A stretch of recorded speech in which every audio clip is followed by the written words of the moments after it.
This week, I have the 2019 Ram Rebel. Has the 5.7 liter Hemi V8,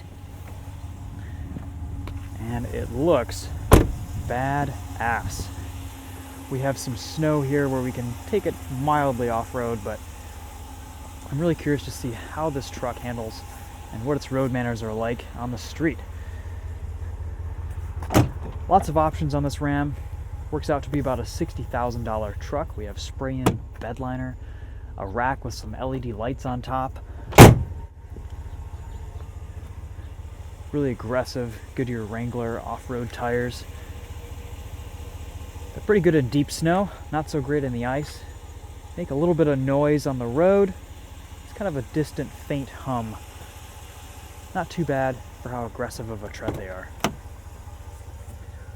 Tons of room in the back here. These seats are really easy to lift up for storage. Fit a bike back here.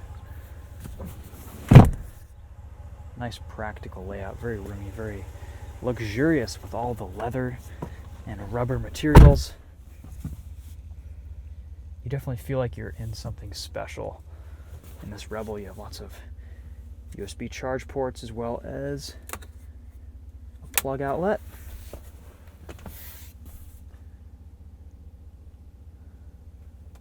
I do like the design on the interior of this Ram. Tons of storage space in the middle with a locking area, a little safe area. More USB ports. This guy here slides back and forth. You have a place to put your phone there. Really innovative charge port area that Rams have had for quite a while.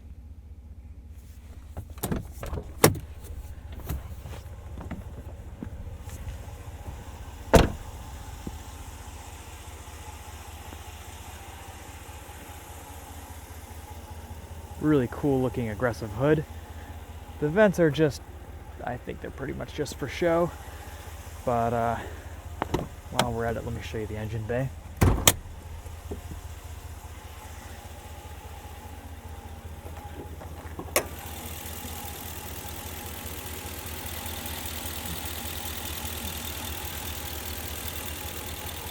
The Hemi's set pretty far back.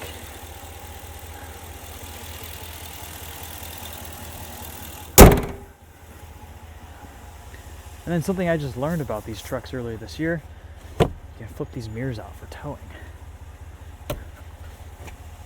This Rebel is also equipped with the air suspension. I like the air suspension. The ride quality isn't phenomenal. It's not blowing me away on the street, but I think it's a pretty practical application for a truck that's only going to be seeing mild off-road use. It's really nice because there's an aerodynamic mode that kicks in on the highway, so it lowers the truck just a little bit. Right now we're in our highest setting. We have tons of ground clearance, pretty good approach and departure angles. And then if we lower the truck to the lowest mode from off-road to loading height, you have to do this with the door closed. And then here's what it looks like slammed at entry-exit height. Takes a little bit of time to get from off-road to entry-exit, but chances are you're not going to be doing that extreme ride height change on a daily basis. Looks pretty good hard parked. I think it's a neat feature.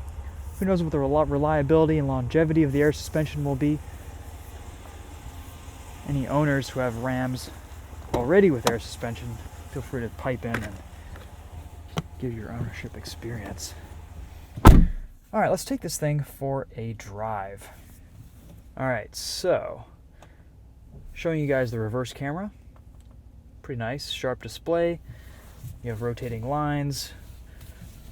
Visibility is good. You have this little fisheye mirror on the end that just shows your blind spot, which is nice. Pretty decent visibility for a truck. I feel like I could navigate this thing without running over anyone. We're going to start off in two-wheel drive. See how this thing handles on the street.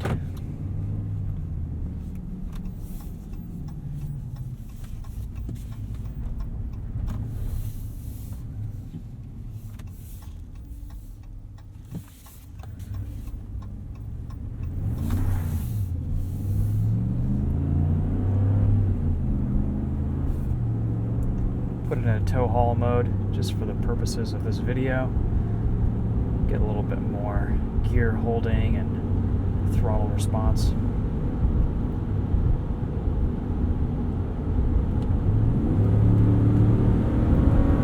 This drivetrain is great. I have no complaints. Plenty of power from the V8, 395 horsepower.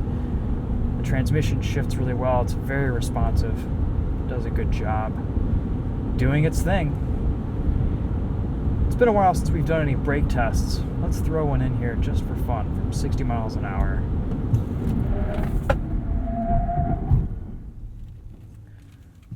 And a 0 to 60 while we're here.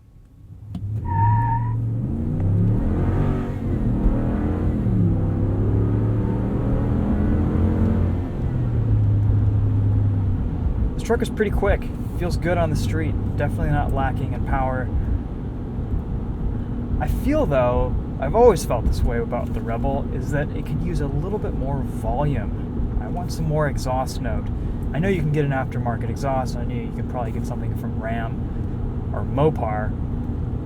But I would expect just a little bit more engine note and a little bit more volume from a vehicle that looks this aggressive and that has some mildly higher off-road credentials than the average truck. Still though, between the wind noise, the tires, a lot of that may get drowned out a little bit. As you can hear at 60 miles an hour, there is a little bit of tire drone. It's not too bad though.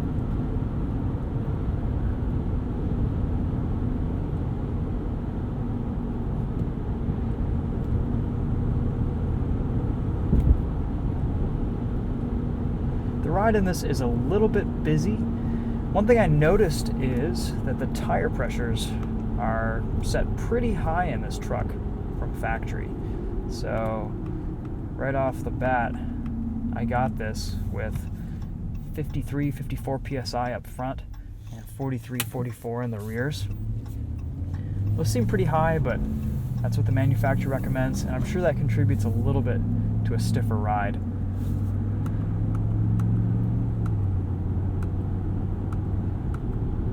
Lots of viewable options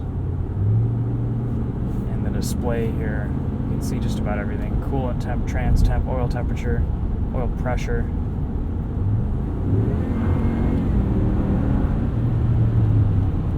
This truck seems to handle pretty well. It's definitely not a refined ride like the F-150. It still feels truck-like. There's a little bit of old school character to this, which I actually don't mind. Let's throw it into four-wheel drive high here for this little light off-roading section we're going to do.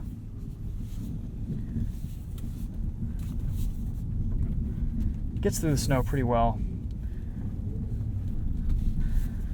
Again, these tires aren't necessarily the best in the slippery stuff, but they get the job done.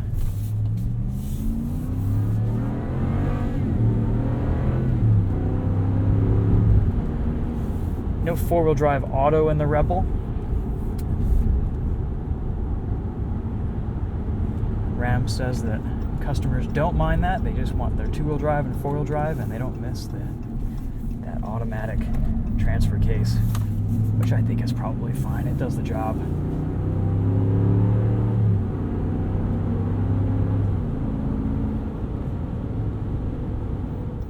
I will say it's easy to place, it's fun to drive, you have decent visibility.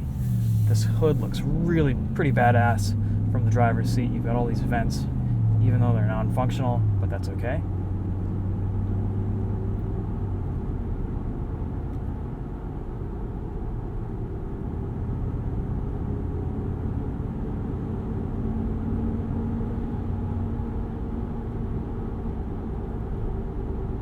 Let's take a little cruise around this entrance ramp here. See what this is like in high-speed cornering.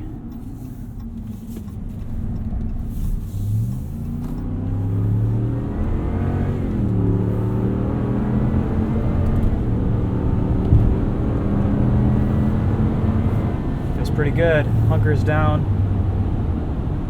Bites pretty hard considering this is mostly an off-road looking truck. Still pretty capable. You could have some fun with this on the back road.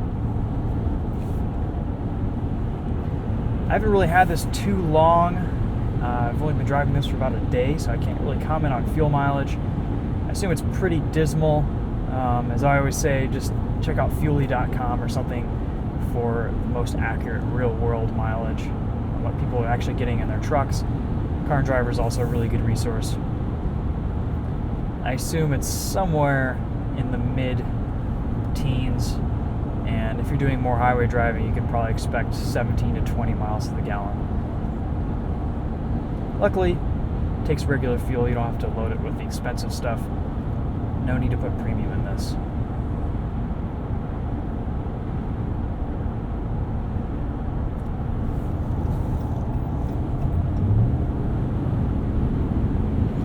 Alright guys, so those are my first thoughts on the Ram Rebel.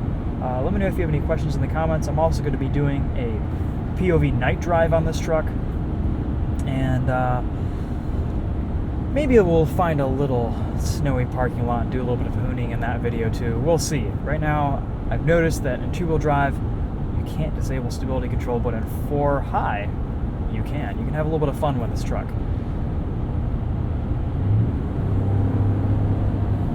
Thanks again for watching, guys. See you later. Take care.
As you can probably tell, the sound system sounds really good, even with the tire and wind noise from the Rebel.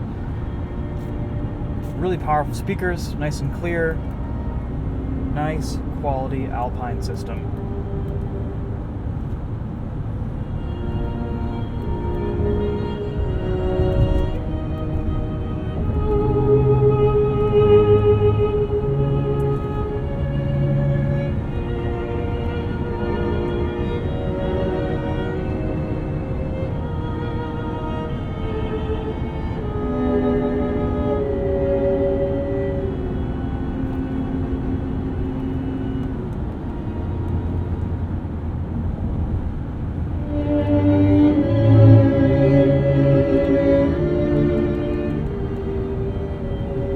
Sounds good at low volume.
Cool, guys. There you go.